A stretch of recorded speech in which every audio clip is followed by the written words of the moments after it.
一群人围观我嗦着冰镇麻辣烫，我反手就给了他们一人一刀。只因末世降临，他们早已异变。而在其他幸存者还在丧尸群里求活之时，我已经靠着老板给我留下的安全屋到达了人生的巅峰。黑暗的办公室中，我正窝在软软的真皮沙发里睡觉，突然一阵凄厉的嘶吼声钻进了我的耳朵。我迷迷糊糊睁开眼，下意识拿起遥控器关掉了面前的投影仪，但嘶吼声反而越来越清晰了。我瞬间弹了起来，起身走向了墙边的开关，按了下去。灯光亮起的一瞬，我直接瘫在了地上，手里的遥控器也啪一声掉在了地上。办公室的玻璃门上密密麻麻地爬满了血手印，门外无数扭曲的身形不断撞击着玻璃门。我死死捂住了自己的嘴唇。电影里的情节居然降临在了现实。我几乎手脚并用地爬到墙边，猛地按灭了顶灯的开关。我小心翼翼地挪到窗边，看向了窗外，外面无数汽车撞在一起，有的还在燃烧，橘红色的火光照亮了半边天。街道上到处都是蹒跚行走的身影，偶尔有几声人类的尖叫划破夜空，然后很快就被更密集的嘶吼声淹没。整座城市都沦陷了，脑子里一片空白。过了很久，饥饿的感觉才终于让我找回了理智。我摸索着爬到茶几边，拿起一片薯片扔进了嘴里，咔嚓一声脆响，在寂静的黑暗里格外清晰。就在这一瞬间，门外再次响起了疯狂的嘶吼声，玻璃门被撞得哐哐作响。原来这些东西对声音这么敏感，我不敢再发出任何声音，轻手轻脚挪回沙发里。突然脑子里灵光一闪，我屏住呼吸，轻手轻脚地起身，一点点挪到书柜前，伸手解开了一个密码锁。整面书柜缓缓地向侧面移开，露出了后面的一扇门。我握住门上的钥匙，轻轻拉开面前的钢门，走了进去。我按下门边的开关，灯亮了，是一间装修极简的一室一厅。进门左手边是一个开放式的厨房，里面橱柜锅碗瓢盆一应俱全，往里走2步是一张黑色的真皮沙发，我坐了上去，随手拿起了旁边书桌上的一本书，这是一本无聊的专业类书籍。我翻了2页，看了看书桌旁的储物柜，最终还是决定先去看看沙发对面的卫生间。嚯，居然还是干湿分离的，而且还有热水器和智能马桶。来到洗手台的柜子前，看到里面摆满的全新的洗漱用品，接着慢悠悠地打开了另一个柜子，下一秒直接不可思议地瞪大了眼睛，即柜子里全是我常用的卫生巾，从日用到夜用，安睡裤一应俱全。我心里的疑惑更重了，我老板霍肖一个大男人，怎么会囤这么多女生用的卫生巾，还是我常用的牌子。走进卧室，一张超大的双人床上铺着干净柔软的4件套，坐到床上，柜子中间的开放式格子里摆着2把长刀，格子上方还装了一台投影仪。我拉开柜子，里面除了几床厚被子，全新的床上用品，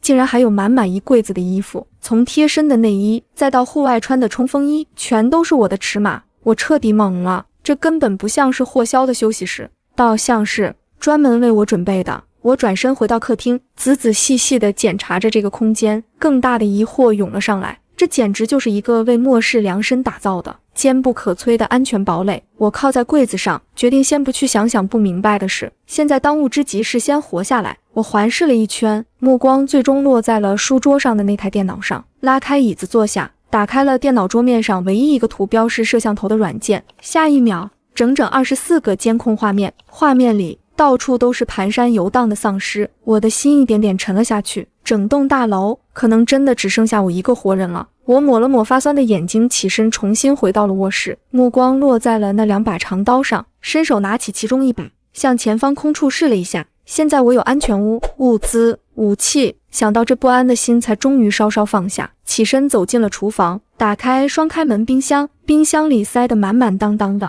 拉开冷藏室，里面有新鲜的蔬菜，还有各种酱料、熟食，而下面的冷冻室里塞满了速冻饺子，还有各种牛排。我眼睛都亮了，这哪里是冰箱，这简直就是个百宝箱。我挑了点肥牛卷、丸子、青菜，给自己煮了一碗热腾腾的麻辣烫，端到客厅的茶几上，打开监控，一边吃一边观察着外面的情况。接下来的3天，我就在这个安全屋里过上了梦寐以求的废物生活，吃饱了就窝在沙发上，看手机里提前下载好的电视剧、电影，什么高温，什么末世，什么丧尸，你们对老板的休息室真的一无所知。第3天晚上，我刚洗漱完，无意间瞥了一眼电脑屏幕上的监控画面，脚步瞬间停住了。画面里原本一直在走廊里漫无目的游荡的丧尸，此刻像是疯了一样，全都围在了最里面的那间健身直播间门口，疯狂地抓挠着直播间的玻璃门，嘶吼声震耳欲聋。我赶紧凑到电脑前，把那个直播间的监控画面放大。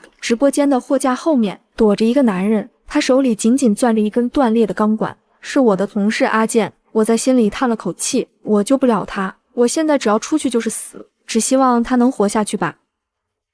第二天，我睡醒之后，先去厨房给自己煮了一碗西红柿鸡蛋面，握了2个荷包蛋，端着面坐到了电脑前。我一边嗦面，一边点开了监控的回放。整个办公区域连一只游荡的丧尸都没有，而阿健也不见了踪影。我赶紧把回放拉到今天早上6点，画面里天刚蒙蒙亮，阿健把直播间里的椅子拆了，用宽胶带把厚厚的椅子腿一圈一圈地绑在了自己的胳膊和腿上，把自己裹得严严实实的。然后他突然打开了直播间的玻璃门，拿着钢管狠狠砸在了旁边的金属货架上，瞬间整个办公区所有的丧尸朝着直播间的方向冲了过来。阿健没有丝毫犹豫，握着钢管就冲了出去。他的动作干净利落，一钢管下去就砸烂了最前面那只丧尸的脑袋。原来这些丧尸的弱点在头部。阿健在丧尸群里杀出了一条血路，短短10分钟，原本挤满了丧尸的整层办公区瞬间变得空空荡荡。我坐在电脑前，手里的筷子都掉在了桌子上，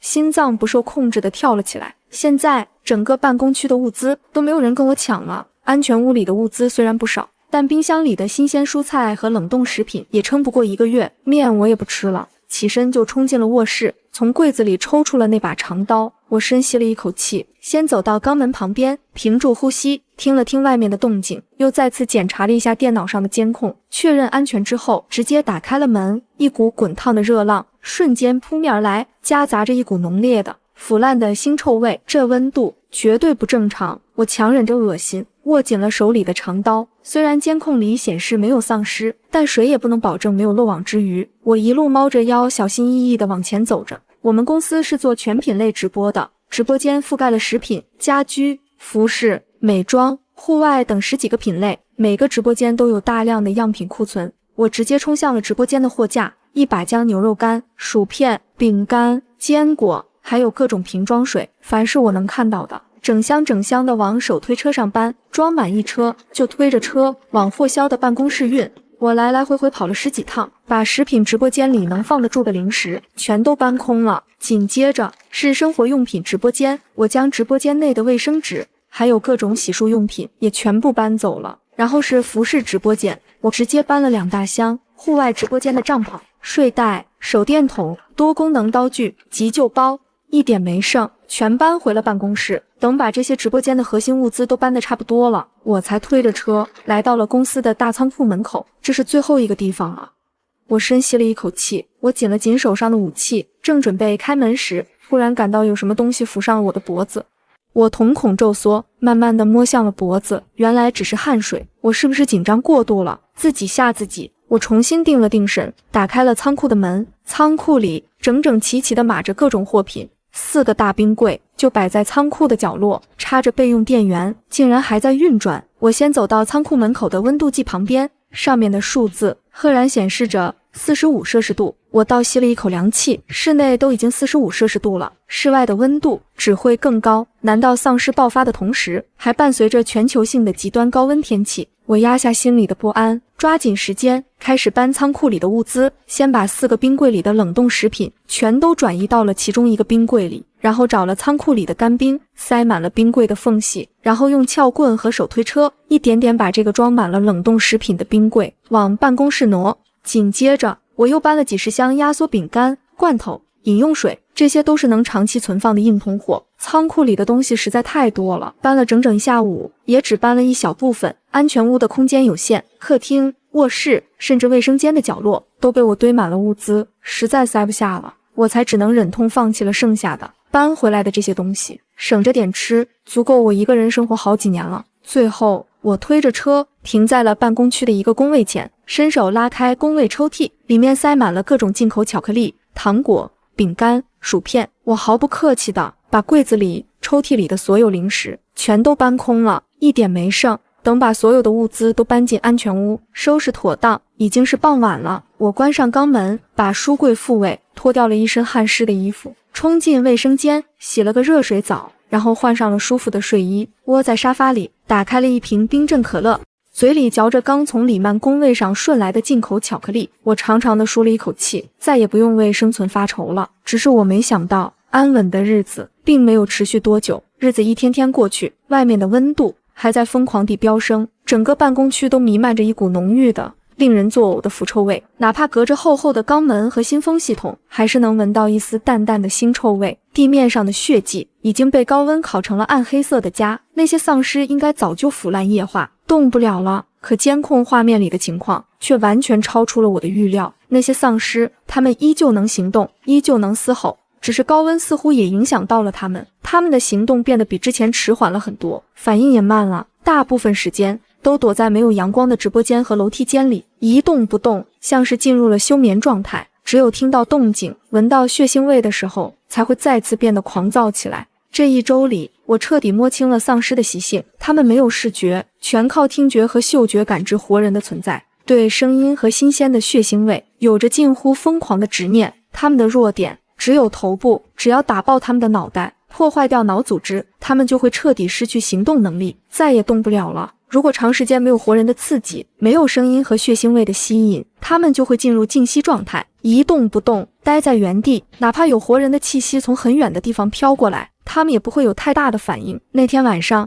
我抱着一大桶爆米花，窝在床上看着电视剧，客厅的电脑里突然传来了一阵窸窸窣窣的声响，我的心瞬间提了起来。这一周，办公区里一直安安静静的，除了偶尔有丧尸从楼下晃上来又晃下去，从来没有出现过别的动静。我赶紧暂停了电影，凑到了电脑前，监控画面里，一个男人正鬼鬼祟祟地从楼梯间的方向溜进了办公区。他看起来30多岁，瘦得脱了相，颧骨高高的凸起，眼窝深陷，身上的衣服破破烂烂的，沾满了血污和泥垢，手里紧紧攥着一把生锈的匕首，正弓着腰，一步一步的在工位之间小心翼翼地挪动，眼睛四处张望着，警惕得像只偷东西的老鼠。我的心瞬间提到了嗓子眼，竟然还有活人，而且竟然摸到了这一层来。我死死地盯着监控画面，看着那个男人停在了一个工位前，伸手拉开了工位的抽屉，从里面翻出了半袋面包。他像是饿疯了一样，就狼吞虎咽地把面包往嘴里塞，噎得直伸脖子。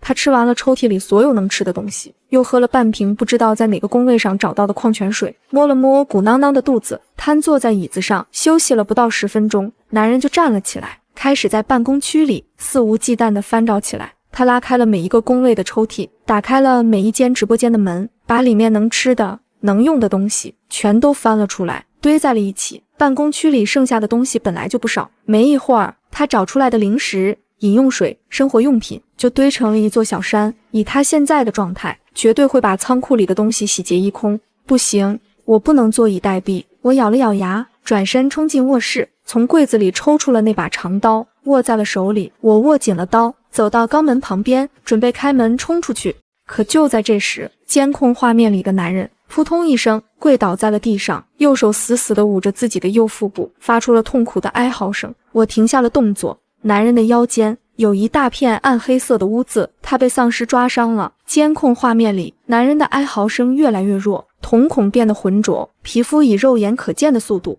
2分钟后，男人停止了抽搐，缓缓地从地上站了起来，他的动作僵硬，喉咙里发出低沉的浑浊的嘶吼声。我靠在墙上，看着监控画面里的这一幕，后背一阵阵发凉。我不可能永远都躲在这里，总有一天物资会耗尽，设备会损坏，我总要走出去，面对外面的世界，面对那些丧尸。而现在办公区里就有一只落单的丧尸，他刚刚变异，行动还很迟缓，对环境也不熟悉，没有其他同伴，简直就是最好的练手目标。这个念头一旦冒出来，就再也压不下去了。我深吸了一口气，再次握紧了手里的长刀，检查了一下身上的装备，戴上了护目镜和口罩，确认了肛门的钥匙就在口袋里，随时都能回来。然后我屏住呼吸，轻轻打开了肛门，溜进了霍霄的办公室，溜了出去。我捂住口罩，弯着腰，借着工位的掩护，一点点朝着那只丧尸游荡的方向靠近。它现在就在离办公室不到20米的地方，正漫无目的的在工位之间晃悠。我躲在一个工位的挡板后面，屏住呼吸，看着他的背影，心脏跳得飞快，手心里全是冷汗，握着刀柄的手都有些打滑。这是我第一次面对面的和一只丧尸对峙，之前在监控里看和现在身临其境完全是两种感觉。我在心里给自己打气，接着深吸了一口气，握紧了长刀，从工位后面悄悄地绕了过去，摸到了他的身后。我举起手里的长刀，瞄准了他的后脑勺，用尽全身的力气猛地刺了下去。可就在刀锋即将落下的那一刻，那只丧尸挥舞着那双沾满了血污的手爪，朝着我的胸口抓了过来。我转身就跑，慌不择路，撞得桌子板凳东倒西歪，发出哐哐当当的巨响。我心里后悔的肠子都青了。当废物有什么不好？混吃等死有什么不对？3年而已，忍忍就过去了。我到底是发了什么疯，非要跑出来招惹这个鬼东西？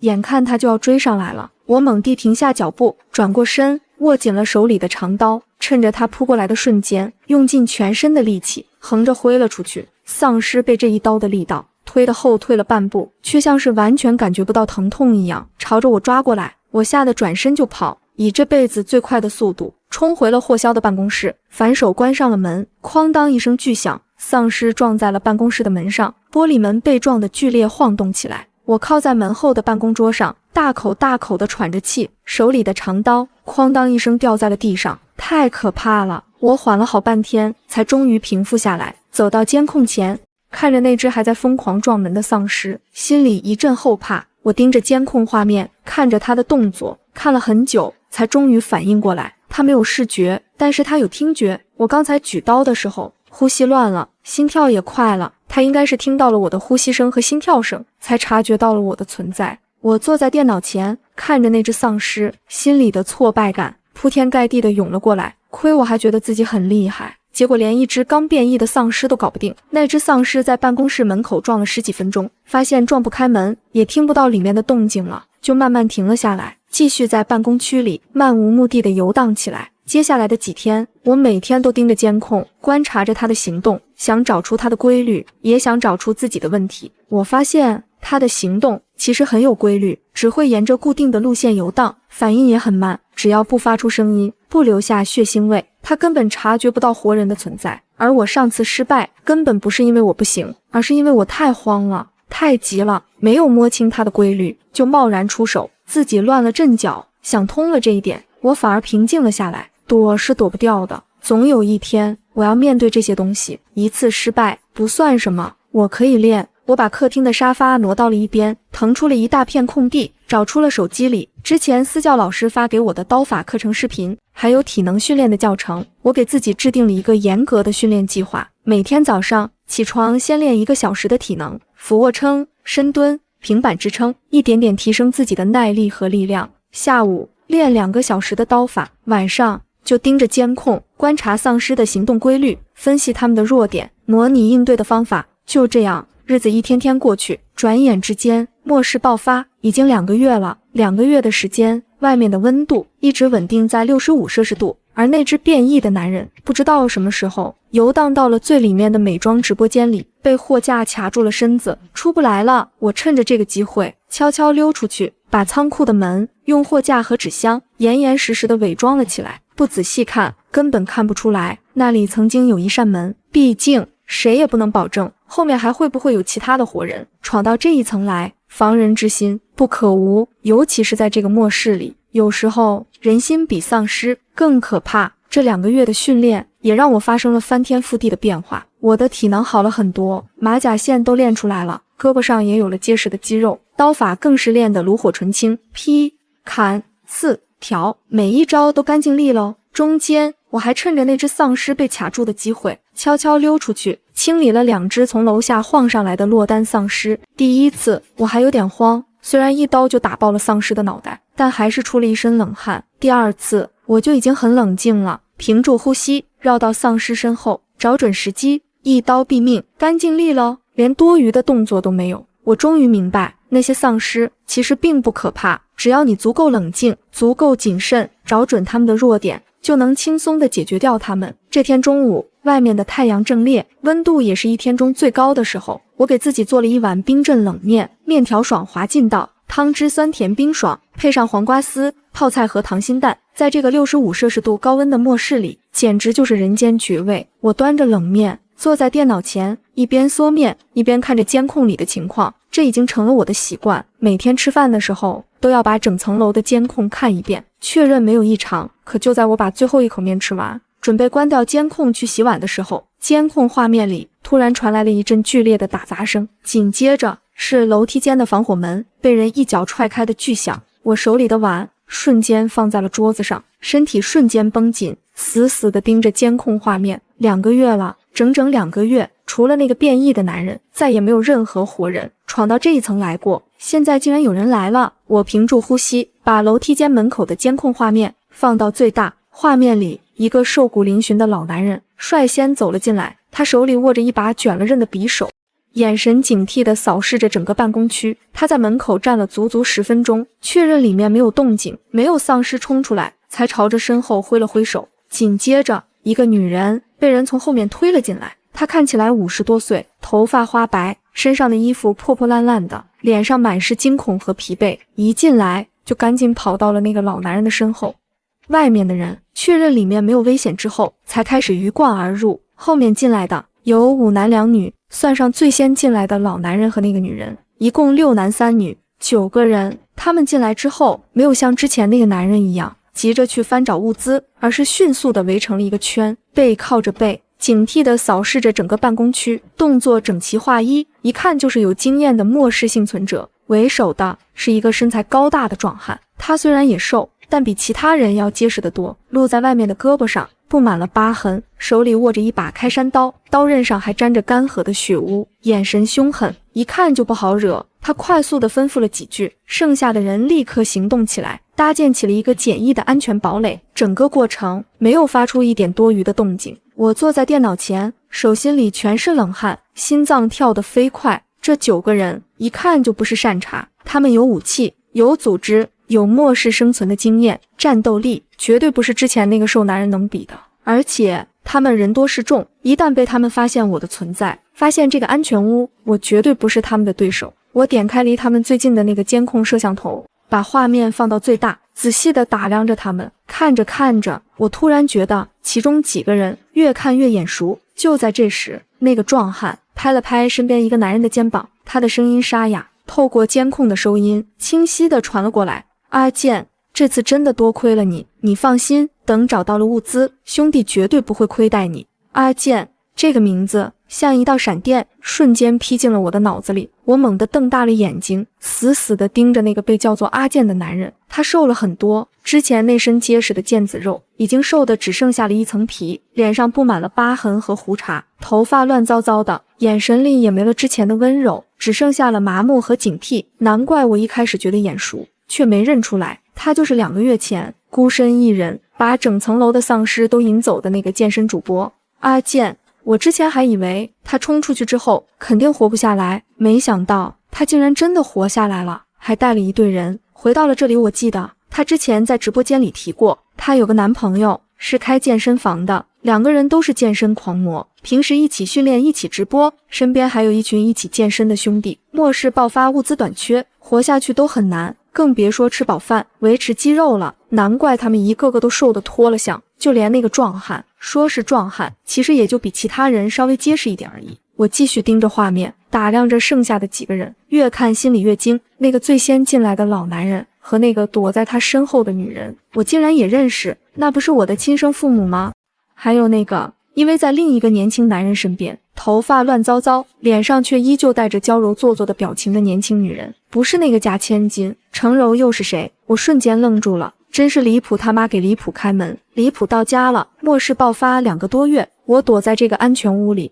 安安稳稳地活了下来，没想到竟然在这里遇到了我那狗血的一家人，这缘分真是妙不可言。剩下的3个男人和1个女人，应该就是阿健男朋友的兄弟，还有他们一路带过来的人。看着监控里的这一群人，我的心里又喜又怕。喜的是，末世2个多月，我终于再次看到了活人，知道了这个世界上还有其他的幸存者。人终究是群居动物，哪怕我再宅再喜欢独处，看到同类，心里还是难免会有一丝向往，可更多的是害怕。在这个秩序崩塌的末世里，最可怕的从来都不是丧尸，而是人心。我不是什么圣母白莲花，没有上赶着送命的习惯。这一群人能在末世里活2个多月，一路从外面闯到这里，手上绝对沾过血，绝对不是什么善茬。一旦被他们发现，这里有一个坚不可摧的安全屋，有满满一仓库的物资，还有我这么一个孤身一人的女人，我会落得什么下场？用脚趾头想都能想到。我深吸了一口气，强迫自己冷静下来，按捺住心里的波澜，决定先按兵不动，好好观察一下他们，看看他们到底想干什么。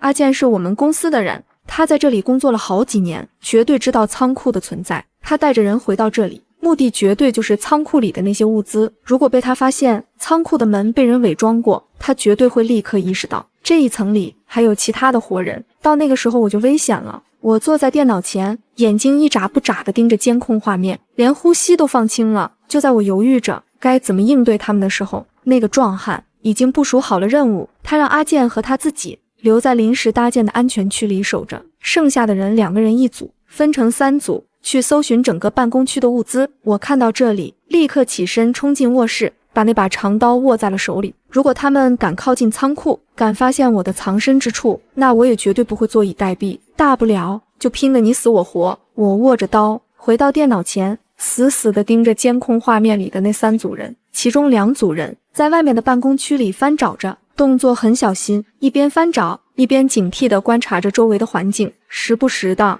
还会用手里的武器戳一戳工位的挡板，确认没有丧尸藏在里面。而剩下的那一组2个年轻的男人正朝着最里面的美妆直播间走去，就是那只变异的男人被卡在货架之间的那个直播间。我的心瞬间提到了嗓子眼，那2个男人显然没有意识到直播间里藏着一只丧尸。他们推开直播间的门，里面黑漆漆的，没有一点光线。2个人对视了一眼，打开了手电筒往里面照了照，货架倒了一地，地上全是散落的化妆品瓶子，乱七八糟的，看起来一片狼藉，并没有什么异常。他们松了一口气，以为这里没有人来过，也没有丧尸，立刻放松了警惕，开始在直播间里翻找起来。很快，他们就在货架的角落里翻出了几箱没拆封的能量棒，还有几瓶矿泉水。2个人像是捡到了宝一样，立刻撕开包装，狼吞虎咽地吃了起来，完全没有注意到货架的阴影里那只被卡住的丧尸，因为他们的动静和活人的气息已经开始躁动起来。他喉咙里发出低沉的嘶吼声，身体疯狂地挣扎着，撞得货架哐哐作响。那2个男人吃得太投入了，都没有注意到那只丧尸朝着那2个男人扑了过去。2个男人根本来不及反应，就被丧尸扑倒在了地上。凄厉的惨叫声瞬间响彻了整个办公区，紧接着就是骨头被嚼碎的声音和丧尸疯狂的嘶吼声。我坐在电脑前，紧紧地握住手里的刀。惨叫声响起的瞬间，安全区里的阿健一行人瞬间就绷紧了神经，全都拿起了手里的武器，背靠着背围成了一个圈，警惕地朝着直播间的方向靠近。他们的动作很稳，没有丝毫的慌乱。5分钟后，3只丧尸猛地从直播间里冲了出来，嘶吼着朝着他们扑了过去。除了那只变异的男人，还有刚才那2个被杀死的男人，他们也被感染，变成了丧尸。我死死地盯着监控画面，看着阿健他们和丧尸缠斗在了一起，他们的配合很默契。2个人吸引丧尸的注意力，另外2个人绕到丧尸的身后，瞄准丧尸的脑袋，一刀下去，干净利落。虽然少了2个人，但是他们的战斗力依旧很强，没有丝毫的慌乱，分工明确，动作精准。短短3分钟，3只丧尸就被他们彻底解决了。我看着这一幕，心里暗暗心惊，难怪他们能在末世里活这么久，果然不是吃素的。尤其是阿健，他手里拿着一根钢管，动作依旧干净利落。解决掉丧尸之后，他们没有继续搜寻，回到了临时搭建的安全区，清点了一下搜到的物资，就停了下来，开始休息。看得出来，一路的奔波还有刚才的战斗已经耗尽了他们大部分的体力。我看着监控里的他们，长长的舒了一口气，至少他们今天不会再有行动了。晚上，我把被子抱到了客厅的沙发上，决定今晚就在监控旁边守着，这样他们有任何风吹草动，我都能第一时间发现。夜深了，办公区里的灯都关了，只有监控画面里还有着微弱的红外光。我靠在沙发上，听着监控里传过来的他们的谈话声，听了整整一晚上，也终于弄明白了他们的来历，还有他们为什么会回到这里。原来丧尸爆发之后，城市里很快就建立起了幸存者基地，有官方的大型基地，在隔壁的 A 市有人驻守，秩序稳定，安全有保障。但是丧尸爆发之后，交通彻底断联，路上全是丧尸和废弃的车辆，想要从我们这座城市去到 A 市，难如登天，几乎是九死一生。而我们这座城市里的基地是由一些社会上的人自行建立起来的，基地里等级森严，弱肉强食，烧杀抢掠，无恶不作，根本没有任何秩序可言。阿健他们原本就在那个基地里生活，但是基地里的情况越来越糟，物资越来越少，强者为尊，像他们这种没有背景、没有势力的人，随时都可能被当成炮灰推出去喂丧尸。他们实在待不下去了，就由阿健提议，组织了15个人的小团体，离开了基地，朝着我们公司的这栋办公大楼而来。阿健知道公司的仓库里有大量的物资，足够他们生活很久，这其中就包括我的亲生父母、我的哥哥，还有贾千金、程柔。只是从基地到这栋办公大楼，短短10几公里的路，他们走了整整1个月，一路过来，损兵折将，15个人的队伍，最后只剩下了他们9个，就连我的哥哥，那个唯一对我还算和善的哥哥，也在路上没了。我坐在沙发上，忍不住冷笑了一声。以前我只觉得这一家人颠三倒四，神经兮兮的，不把我当家人，没想到到了末世这种生死关头，他们竟然连自己的亲生儿子都能推出去送死，简直就是一群自私自利的人渣。哥哥死了，他们一家也就失去了唯一的保护伞。在末世里，最不值钱的就是养尊处优的富家太太和娇柔做作的千金小姐。阿健的男朋友也就是那个壮汉，看他们一家3口没有任何用处，在阿健的提议下，就把他们当成了探路的炮灰，每次遇到危险都让他们走在最前面，压榨他们最后的一点价值。而程柔为了能活下去，为了能有一口吃的，自愿委身于队伍里的一个年轻男人，靠着讨好他换一点食物和保护。听到这里，我心里没有丝毫的同情。从他们的谈话里，我还听出来他们打算就在这里长期定居下来。他们觉得这栋大楼里丧尸少，物资充足，比那个混乱的基地好上100倍。听到这里，我心里的那一丝犹豫彻底消失了。不行，绝对不能让他们留在这里。他们留在这里，迟早会发现仓库，发现我的藏身之处，到那个时候我就死定了。我必须想办法把他们解决掉。我靠在沙发上，盯着监控画面里熟睡的一群人，脑子里开始疯狂地思考着对策。硬拼肯定是不行的，他们有8个人，个个都有武器，有战斗经验，我只有1个人，1把刀，硬拼无异于以卵击石，自寻死路。那怎么办？难道就眼睁睁地看着他们霸占我的物资，威胁我的安全？我看着监控画面里楼梯间的方向，脑子里突然冒出了一个大胆的，甚至可以说是疯狂的念头。这2个月，我一直在观察丧尸的习性。我发现，只要长时间没有活人的刺激，没有声音和血腥味的吸引，丧尸就会进入静息状态，一动不动，待在原地。这栋大楼一共有20层，我们在第18层。阿健他们是从楼下上来的，他们一路过来，清理了楼下的丧尸，也吸引了大部分丧尸的注意力。也就是说，18层以上的楼层，这2个多月里从来没有过活人的踪迹，也没有过任何声音和血腥味的刺激。上面的丧尸绝对都处于静息状态。如果我能把上层的丧尸引下来，引到办公区里，那阿健他们这群人绝对会被尸潮淹没，死无葬身之地。而我只需要躲在安全屋里，坐收渔翁之利就可以了。这个念头一旦冒出来，就再也压不下去了。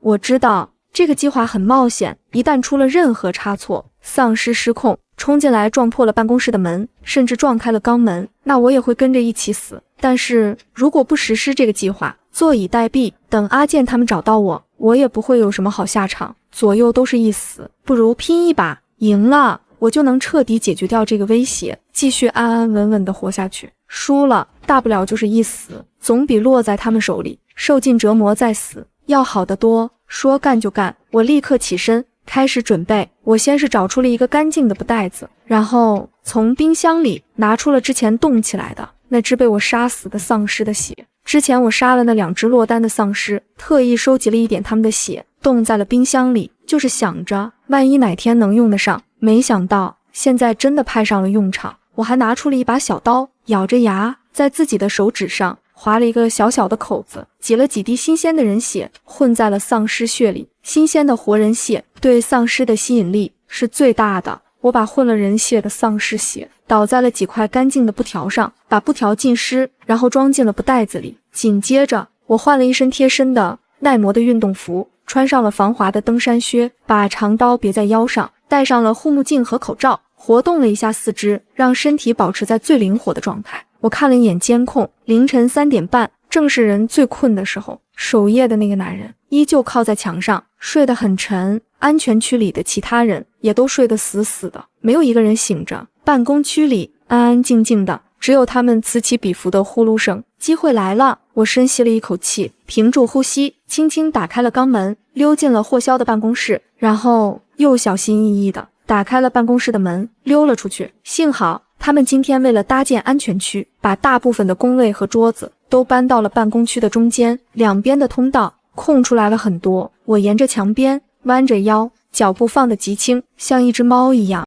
一点点朝着楼梯间的方向挪动，全程没有发出一点声音。路过他们搭建的安全区的时候，我甚至能清晰地听到他们的呼噜声，还有程柔和那个男人的低语声。我的心脏跳得飞快，手心里全是冷汗，握着刀柄的手都有些打滑。但凡有一个人醒过来发现我就完了。幸好一路有惊无险，我顺利地来到了通往上层的楼梯间门口。楼梯间的防火门是关着的，我握住门把手，轻轻扭动，没有发出一点声音，打开了一条缝隙。我把事先准备好的开着微光的手电筒扔了进去，手电筒滚落在楼梯间的地面上，发出了轻微的声响。我屏住呼吸，等了半天，楼梯间里安安静静的，没有任何动静，也没有丧尸的嘶吼声。果然和我预料的一样，这里的丧尸都处于静息状态，一点轻微的声响根本惊动不了他们。我深吸了一口气，把门缝开得大了一点，从布袋子里拿出了一块浸了血的布条，扔了进去，扔在了通往19层的楼梯口。然后我又拿出了几块布条，每隔几个台阶就放一块，一路从19层的楼梯口铺到了18层的办公区门口。我特意把防火门留下了一道刚好能让丧尸通过的缝隙。做完这一切，我又飞快地转身，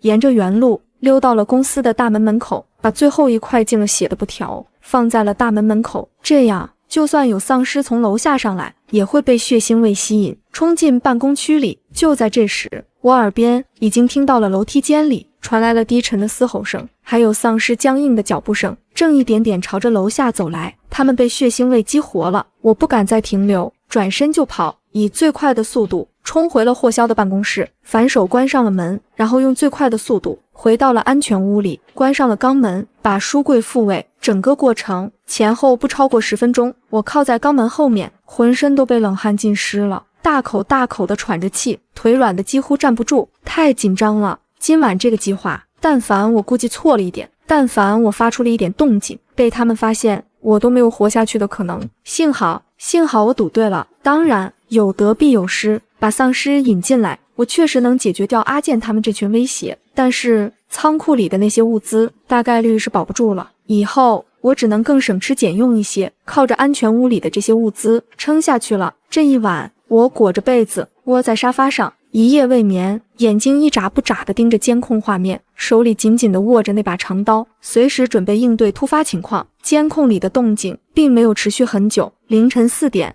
丧尸顺着血腥味冲进了办公区。守夜的那个男人还在睡梦中，就被第一只冲进来的丧尸咬断了脖子，连惨叫都没来得及发出来。紧接着，越来越多的丧尸从楼梯间里冲了进来，密密麻麻的挤满了整个办公区。安全区里的人是被丧尸的嘶吼声和同伴的惨叫声惊醒的，可是等他们醒过来的时候，已经晚了。他们被密密麻麻的丧尸团团围住，根本没有突围的可能。监控画面里到处都是嘶吼声、惨叫声、金属碰撞的声音，还有骨头被嚼碎的声音。我坐在电脑前，面无表情地看着这一切，没有同情，没有怜悯，只有一片冰冷的平静。在这个末世里，对别人心软就是对自己残忍。如果今天我不这么做，明天死的人就是我。天蒙蒙亮的时候，外面的动静终于停了下来。办公区里到处都是丧尸，密密麻麻的在工位之间游荡着，地上全是血迹和残肢，惨不忍睹。阿健他们一行人已经彻底没了踪影，就连我的亲生父母程柔也都消失在了尸潮里，连骨头都没剩下。我看着监控里的画面，心里没有丝毫的波澜，和他们的那点血缘羁绊，从他们把哥哥推出去挡丧尸的那一刻起，就已经彻底断了。从此以后，我在这个世界上再也没有亲人了。不对，我还有霍霄，虽然我不知道他在哪里，不知道他是死是活，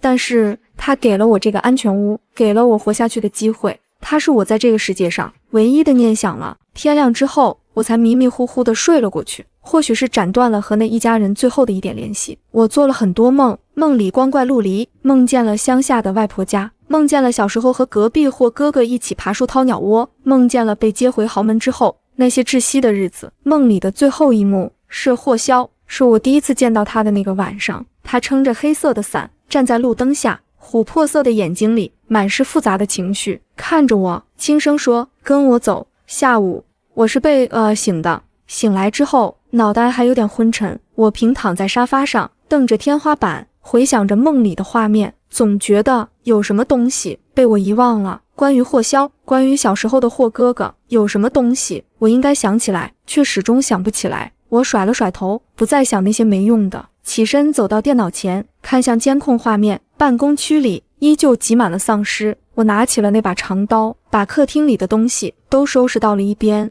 腾出了更大的空地，打开了手机里的刀法教程，还有格斗教程。从今天起，我要更努力的训练，恢复体能，提升自己的战斗力。我要活着，等到末世结束的那一天，我要活着，见到霍霄，问清楚所有的真相。日子一天天过去，春去秋来，寒来暑往，转眼之间，末世爆发，已经整整1年了。等到第2年开春的时候，室外的温度已经稳定在了30°C左右，那些在高温里枯萎了1年的植物，竟然又重新活了过来，而那些丧尸也随着温度的下降发生了变化。高温的时候，病毒异常活跃，它们不知疲倦，不怕腐烂，哪怕只剩下半个身子，也能继续行动。温度降下来之后，病毒的活性似乎也跟着下降了，它们的行动变得更加迟缓，反应也更慢了，身体的腐烂速度也加快了很多。很多在高温里撑了1年的丧尸，在温度下降之后，身体彻底腐烂液化，倒在了地上，再也动不了了。整座城市里的丧尸数量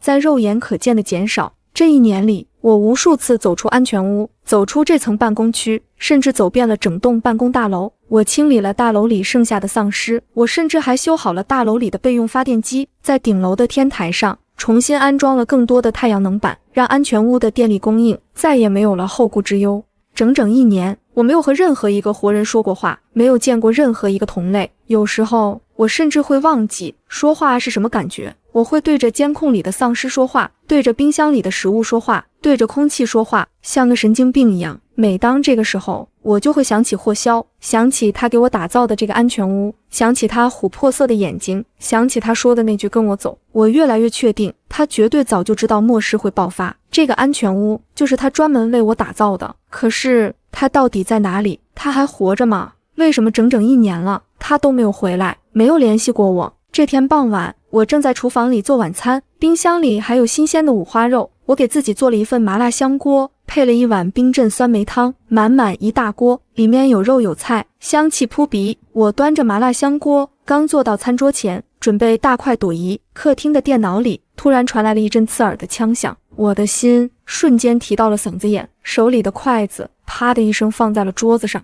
整整1年了，我立刻起身，冲到电脑前，死死地盯着监控画面。画面里，公司的大门被人从外面猛地撞开了，紧接着，一队穿着统一的服装、戴着头盔和护目镜的人冲了进来，每个人手里都拿着枪，动作训练有素，清理着办公区里游荡的丧尸。他们的枪法极准，每一枪都精准地打在丧尸的脑袋上。短短5分钟，办公区里剩下的10几只丧尸就被他们清理得干干净净。解决掉丧尸之后，他们没有放松警惕，依旧保持着战斗队形，2个人一组，快速地检查着每一间直播间，每一个角落，包括霍霄的办公室。我坐在电脑前，看着监控画面里的他们，手一直在抖，眼泪不受控制地在眼眶里打转，还有人在努力，在清理丧尸，在救援幸存者。他们检查完了所有的房间，确认整个楼层都没有丧尸，也没有危险之后，才终于放松了下来，关上了大门，用重物抵住，然后开始在办公区的中间安营扎寨。我把监控的收音调到最大，屏住呼吸，听着他们的谈话。他们的谈话内容很清晰的从电脑里传了过来。队长，这一层清理完毕，没有发现幸存者，但是物资很充足，食品、饮用水、生活用品都有，还有一个大仓库，里面的物资足够我们全队用上好几个月了。好，知道了，留2个人警戒，其他人休息。明天一早，我们继续清理上面的楼层，然后和2队会合。队长，你说咱们这一路过来都没遇到几个幸存者，这座城市里还有多少人活着啊？别灰心，总部那边传来消息了，针对丧尸病毒的疫苗已经研发成功了，进入了最后的临床试验阶段，很快就能批量生产，投放市场了。A 市的丧尸已经被总部的队伍彻底清空了，城市秩序正在逐步恢复，咱们的清剿计划也进行得很顺利，用不了多久，这座城市的丧尸也会被我们彻底清理干净的。真的吗？太好了，队长，我们终于要熬出头了，终于能回家了。再坚持坚持。总部已经下令，从 A 市开始往周边的城市扩散，逐一清剿丧尸，重建家园。听到这里，我再也忍不住了，眼泪顺着脸颊大颗大颗的掉了下来。我看着监控里的他们，心里做了一个决定，仓库里的物资还有很多，这些物资给他们能发挥更大的作用。我找来了一张纸和一支笔，坐在桌子前想了很久，写下了一行字：楼梯间旁边的货架后面是仓库的门，里面有充足的物资，你们可以随意取用，注意安全，祝你们一切顺利。我把这张纸折成了一个纸飞机，然后握紧了手里的长刀，深吸了一口气，走到了肛门旁边。我屏住呼吸，轻轻打开了肛门，溜进了霍肖的办公室。我看准时机，用力把纸飞机扔了出去，纸飞机在空中划过一道完美的弧线，稳稳地落在了那个巡逻队员的脚边。巡逻队员瞬间警惕起来，猛地端起枪，瞄准了办公室的方向，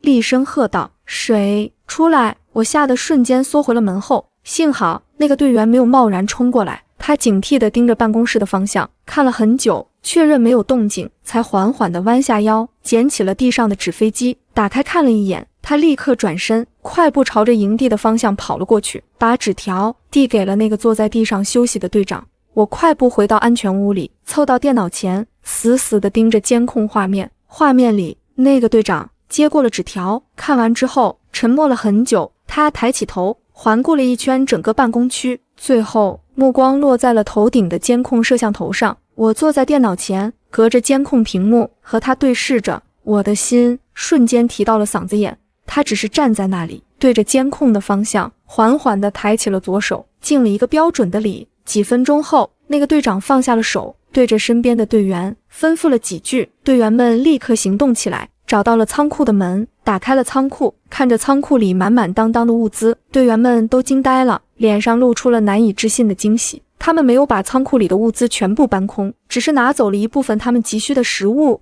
饮用水和药品，剩下的大部分物资都留在了仓库里。第二天早上，我醒来的时候，天已经大亮了，监控画面里办公区里干干净净的，他们搭的帐篷留下的垃圾全都被收拾得干干净净，仿佛他们从来没有来过一样。那支队伍已经离开了，我心里暖暖的，起身打开了肛门，走进了霍肖的办公室。刚一进门，我就看到霍肖那张黄花梨的办公桌上放着一张纸，正是我昨天折成纸飞机，上面写着：请继续保护好自己，相信我们，黑暗终将散去，光明一定会到来，我们会清理掉这座城市所有的丧尸，重建我们的家园，期待与你在阳光下重逢。从那天起，走出这栋办公大楼，我用那支队伍留下的对讲机和他们保持着联系，偶尔会给他们提供物资，告诉他们我在周边探索时发现的丧尸聚集点，还有幸存者的踪迹。我也开始跟着他们一起参与救援，一起清理零散的丧尸，一起帮助那些被困的幸存者转移到安全的临时安置点。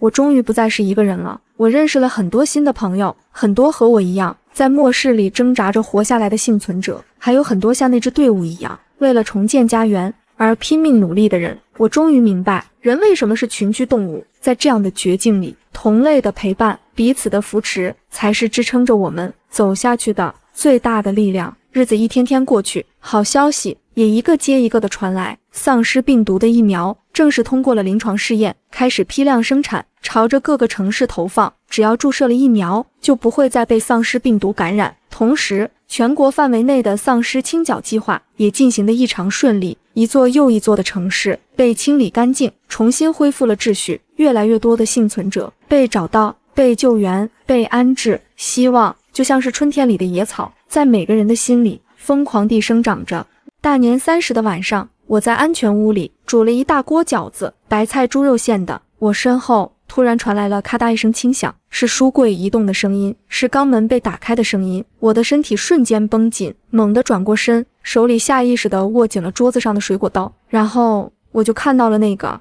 我日思夜想了1年半的身影。霍萧站在门口，穿着一身黑色的冲锋衣，身上还带着外面的寒气和风尘，头发比之前短了很多，脸上多了一道浅浅的疤痕，却依旧英俊，依旧是我记忆里的样子。他的琥珀色的眼睛死死地盯着我。霍萧大步朝着我走了过来，张开双臂，紧紧地把我抱在了怀里。他的怀抱很温暖，很有力，带着熟悉的味道，把我整个人都裹在了里面。哭了很久很久，我才慢慢平复下来，从他的怀里抬起头，看着他。霍萧，这到底是怎么回事？你是不是早就知道末世会爆发？这个安全屋是不是你早就为我准备好的？你到底是谁？霍萧看着我，伸手温柔地擦去了我脸上的眼泪，点了点头，给我讲了所有的真相。他是重生的，上辈子末世爆发之后，他没能及时找到我，我被人骗到了那个混乱的幸存者基地里，受尽了折磨，最后在一次尸潮里被身边的同伴背叛，推出去挡了丧尸，就在他的眼前死在了尸潮里。再次睁开眼睛，他就回到了末世爆发的1年前。重生回来的第一件事，他就找到了我，把我从那个令人窒息的家里带了出来，放在了自己的身边，给了我这个秘书助理的职位，让我每天待在公司里，待在他能看到的地方。然后他用了整整1年的时间，亲手把这间休息室改造成了这个坚不可摧的安全堡垒。他知道末世爆发的时候，他必须归队，加入救援队伍，参与到丧尸清剿的战斗中去。我抱着他再次哭了出来。我依旧在霍萧的公司上班，依旧是他的秘书助理，只是这一次我成了他真正的私人秘书，也是他名正言顺的女朋友。公司的业务也慢慢恢复了，那些在末世里活下来的主播和员工也都陆续回来了，一切都在朝着好的方向发展。这天，社区组织居民登记人口信息，霍萧牵着我的手一起去排队。登记信息的是一个50多岁的大叔，头发已经花白了，是退伍的老兵。他抬起头对着我们笑了笑，接过了我们的身份证，低头一笔一画的在登记表上写下了我的名字，呈下他的字迹，苍劲有力，笔锋凌厉，和那张纸条上的字迹一模一样。我抬起头看着他愣住了，他就是那天带着队伍清理了办公区的丧尸，对着监控给我敬了一个礼的那个队长。大叔也认出了我，对着我爽朗地笑了笑，对着我再次敬了一个标准的礼。我也对着他笑着弯了弯腰，说了一声谢谢您，谢谢您，在那个最黑暗的日子里给了我希望，谢谢您和所有像您一样的人拼了命，为我们守住了这个世界。大叔摆了摆手，笑着说，不用谢小姑娘，应该是我们谢谢你，也谢谢所有在这场灾难里没有放弃坚持活下来的人。只要人还在，家就在，希望就在。我看着他，又转头看向身边的霍萧，霍萧紧紧地握着我的手，对着我温柔地笑了。阳光透过窗户洒在我们的身上，暖洋洋的真好。我们都还活着，我们都熬过了最黑暗的寒冬。